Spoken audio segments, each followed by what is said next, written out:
Гаснењето на пожарите од воздух и годинава горлив проблем за надлежните. Во моментов нема ниту еден ертрактор. Сите три се на сервис во Австрија. Годишните технички прегледи, кои чинат многу, се прават во странство, додека дома имаме соодветен кадар да ги врши овие прегледи. Повеќето земји годишните прегледи си ги вршат сами, нивната техника го врши тоа. Можеме и ние да го вршиме тука, ама најдоа за сходно директорите уназад да ги праќаат авионите во Шпанија, која кошта, например, по 300.000 еден преглед, 300-350.000 еден годишен преглед. И кој трае, бидејќи таму немаат еден авион, имаат 100 авиони за годишен преглед. Очекувам веќе утре да стигне првиот ертрактор, да биде вратен, сервисиран. Останатите два колку е можно побрзо, бидејќи има одредени проблеми во текот на сервисирањето. Но и кога ертракторите ќе го поминат прегледот и ќе се паркираат во Петровец, нема кој да ги управува. Имаме само еден пилот кој умее да управува со овие воздухоплови, кои се категоризираат како едни од најсложените.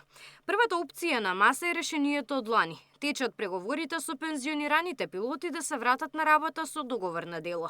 За да можеме да бидеме функционални, ни се потребни најмалку 3 пилоти. Веќе имав средби со некои од пензионираните пилоти.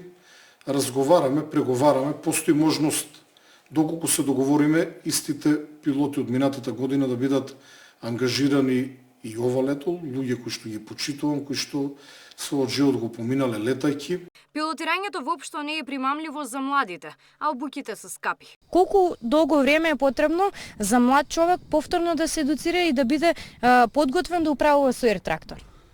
Значи му требаат околу 100.000 евра да дое до комершал лиценца и после му требаат уште едно 500 сати за да биде спремен за да се префрли да почне да се школува за ертрактор. Така да.